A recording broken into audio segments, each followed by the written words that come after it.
जळगाव अशा काळ्या मातीमध्ये हाऊ कॅन यू ग्रो बना. आणि म्हणून केळीला निचरा आवश्यक आहे, हा पहिला मुद्दा आपण लक्षात. फळाच्या कक्षेमध्ये हवा, अन्नद्रव्य, पाणी, मुळं आणि अन्न घटक या सगळ्यांचा समतोल गरजेचा आहे. मग त्यासाठी आपण दुसरी एक गोष्ट लक्षामध्ये घेतली पाहिजे की जर असं असेल आमच्याकडे पिवळ्या मातीची, पांढऱ्या मातीची, मुरमाड, वाळू मिश्रितकारी किंवा लॅटरायटिक सॉइल किंवा अल्युवियल सॉइल किंवा सँडिलोम सॉइल म्हणजे लाल, पिवळी, पांढरी माती आपल्याकडे नाही जी केळीसाठी उत्तम आहे, मग आपण केळीची शेती करायची नाही का? आणि म्हणून वेगळे वेगळे मॉडेल उभे केले.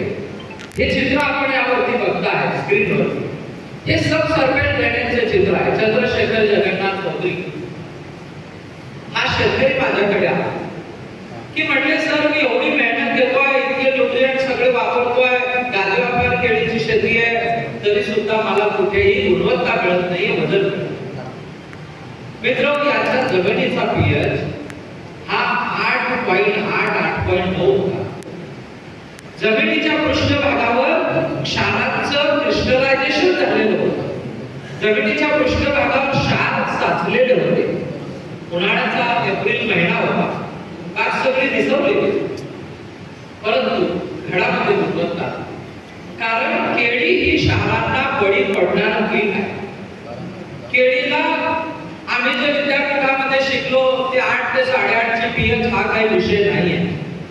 या देशाला मी शिकवलं की केळीला 6-6.5 पीएच ची जमीन पाहिजे, केळीला स्लाइटली ऍसिडिक जमीन पाहिजे, आणि म्हणून त्याच्यावर पुढचं काम आपण केलं. परंतु जर आपल्याकडे निचऱ्याची जमीन नसेल तर आपल्याला इथून पुढच्या काळामध्ये अशा प्रकारचं सब सर्वेंट ड्रेनेजची सिस्टम टाकणं याचा विचार करावा.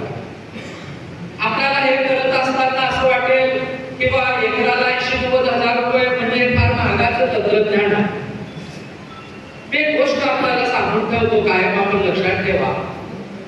1992-93-94 साली नगरकर साहेब जेव्हा जळगाव जिल्ह्याचे एरिया मॅनेजर होते, ज्या नावी, मारूड, हिंगोडा ह्या गावांमध्ये आपण केळीचं रोप लावलं 94-95 ला, आणि आपण ठिबकही लावलं. ज्या गावामध्ये जमिनीची किंमत 20-25 हजार रुपये प्रति एकर, यलो चौधरी, टेनुडोंगर, बोरोले यांनी जवळपास 50-70 एकर जमिनीनंतर विकत घेतली. 20 हजाराने सुरुवात केली, 50,000, 1 लाख अशी पुढे किमती वाढत गेल्या. 1995 साली 25,000 रुपये एकराची जमीन असणाऱ्या शेतकऱ्याने 18,000 रुपये केळीच्या रोपाला दिले आणि 12,000 रुपये सबसिडी वजा जाता नगरकर साहेबांकडे दिलं. 30,000 रुपये तंत्रज्ञानावर खर्च केला, जमिनीची किंमत 25,000 रुपये प्रति एकर. विचार आपण काय म्हटलं असतं किंवा अशी शेती करायची असेल तर आहे ती जमीन पण विकावी लागेल का नाही? परंतु आज त्या टेनुडोंगर बोरोलेकडे स्वमालकीची 75 एकर जमीन आहे. हे लक्षात घ्या, तो माणूस 2 एकराचा भाग आहे. आज जमिनीची किंमत कमीत कमी 20 ते 25 हजार रुपये एकर, आणि तंत्रज्ञान 1 लाख रुपये एकराचं सुद्धा नाही. म्हणून हा विचार आपण बदलला पाहिजे. आपल्याला नांदेड, परभणी हे केळी निर्यातीचं 3rd हब करायचं आहे, बरोबर? First is Solapur, second is Jalgaon आणि 3rd इज नांदेड, परभणी.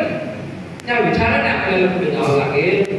या सब सर्किट ड्रेनेज मधनं जेव्हा पहिला पाण्याचा निर्जन आला त्याचा पीएच 10.5 होता. इतके क्षार याच्यात निघून गेले, आणि म्हणून जर का क्षारांचा निचरा करायचा असेल, आपल्याकडे पिवळ्या मातीची जमीन नसेल, पांढऱ्या मातीची जमीन नसेल, निचऱ्याची जमीन नसेल, तर पुन्हा एक नवीन मॉडेल होतं. ते मॉडेल असं उभं केलं की मला एक सांगा, आपण केळी झाली की हळद, हळद झाली की केळी, बरोबर?